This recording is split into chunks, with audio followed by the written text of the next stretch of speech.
आप सभी को जय मसीह की। मैं आशा करती हूँ आप सभी बहुत अच्छे होंगे, खुश होंगे और प्रभु में आनंदित होंगे। तो हम पढ़ेंगे जो परमेश्वर का वचन हमें मिला है उस पहला कुरिन्थियों 6 अध्याय और उसका हम 12वीं आयत से पढ़ना शुरू करेंगे। लिखा है हेडिंग में ही कि देह परमेश्वर की महिमा के लिए, आमीन, हालेलुया। ये देह परमेश्वर का मंदिर है और ये पवित्र आत्मा का घर है, हालेलुया। लिखा है 12वीं आयत में, सब वस्तुएं मेरे लिए उचित तो हैं परंतु सब वस्तुएं लाभ की नहीं हैं। यहाँ पर प्रेरित पौलुस कहते हैं कि सभी वस्तुएं मेरे लिए उचित तो हैं लेकिन सब वस्तुएं लाभ की नहीं हैं। सब वस्तुएं मेरे लिए उचित हैं परंतु मैं किसी बात के अधीन ना होऊंगा, हालेलुया। प्रेरित पौलुस कहते हैं कि मैं किसी बात के अधीन नहीं रहूंगा और सारी वस्तुएं मेरे लिए उचित हैं परंतु उनसे कुछ लाभ नहीं है। देखिए, जैसे कि परमेश्वर का वचन यहाँ पर लिखा है कि भोजन पेट के लिए है और पेट भोजन के लिए है। देखिए, हम सभी जानते हैं कि भोजन जो होता है वो पेट के लिए होता है, पेट भोजन के लिए होता है, परंतु परमेश्वर इसको और उसको दोनों को नाश करेगा। परंतु देह व्यभिचार के लिए नहीं है परंतु वरन प्रभु के लिए है और प्रभु देह के लिए है। हमारी जो देह है वो किसके लिए है? प्रभु के लिए। और प्रभु किसके लिए है? देह के लिए, हालेलुया, कि वो उसमें वास कर पाए। लिखा है 14 आयत में कि परमेश्वर ने अपनी सामर्थ्य से प्रभु को जिलाया, हालेलुया।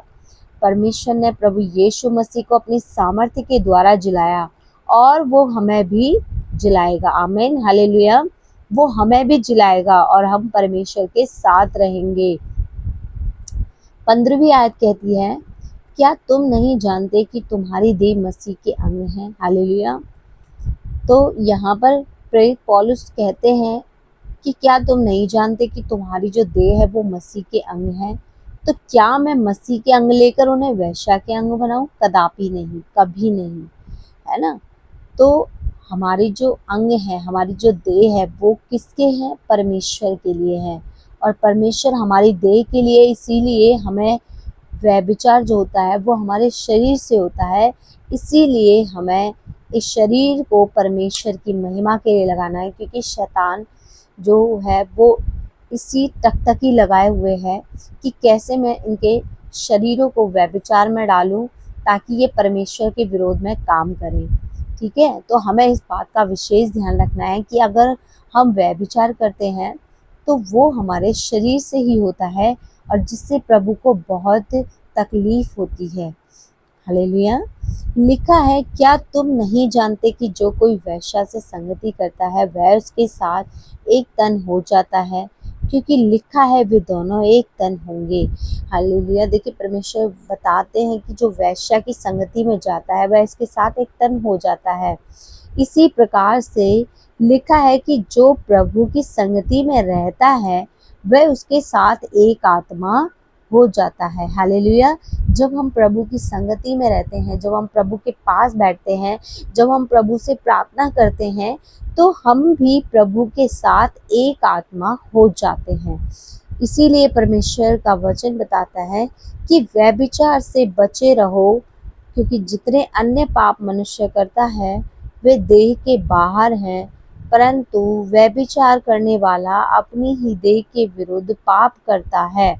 परमेश्वर का वचन हमें सिखाता है कि व्यभिचार से बचे रहो, क्योंकि जितने अन्य मनुष्य जो पाप करते हैं वे देह के बाहर करते हैं, जैसे कि चोरी करना, डाका डालना, तो किसी के विरोध में झूठ बोल देना, तो ये जो चीज़ें हैं वो शरीर के बाहर करते हैं। लेकिन जो व्यभिचार है वो एक ऐसा पाप है जो इंसान अपने शरीर से करता है और शरीर किसका मंदिर है? परमेश्वर का मंदिर है। इसीलिए हमें इसे सेफ रखना है, हालेलुया। लिखा है, क्या तुम नहीं जानते कि तुम्हारी देह पवित्र आत्मा का मंदिर है जो तुम में बसा हुआ है और तुम्हें परमेश्वर की ओर से मिला है और तुम अपने नहीं हो, हालेलुया। यहाँ पर परमेश्वर का परमेश्वर का वचन हमें बताता है कि हम अपने नहीं हैं। अगर हम ये सोचते हैं कि भाई ये शरीर मेरा है और मैं तो इससे चाहे जो कर सकता हूँ, तो इस भूल में बिल्कुल भी न रहें, क्योंकि परमेश्वर ने जो सांस हमें दिया है वो उसे ले भी सकता है, उसके पास पूरी अथॉरिटी है। इसीलिए हमें अपने शरीर का विशेष ध्यान रखना है कि इससे सिर्फ परमेश्वर की महिमा हो। हालेलुया। क्योंकि परमेश्वर का वचन हमें बताता है, क्योंकि दाम देकर मोल लिए गए हो, इसलिए अपनी देह के द्वारा परमेश्वर की महिमा करो। हमारा जो शरीर है वो दाम देकर मोल लिया गया है, इसे पर यीशु मसीह के कीमती लहू के द्वारा खरीदा गया है। हालेलुया। तो हमें विशेष ध्यान रखना है कि हमारे शरीर के द्वारा कोई भी ऐसा गलत काम ना हो, कोई ऐसा व्यभिचार का काम ना हो। तो हमें शरीर को बड़े अपने परमेश्वर के वचन से भरना है और परमेश्वर के बनाए हुए रास्तों पर हमें चलना है। हालेलुया। मैं आशा करती हूँ इन वचनों के द्वारा परमेश्वर ने आज आपसे बात की होगी।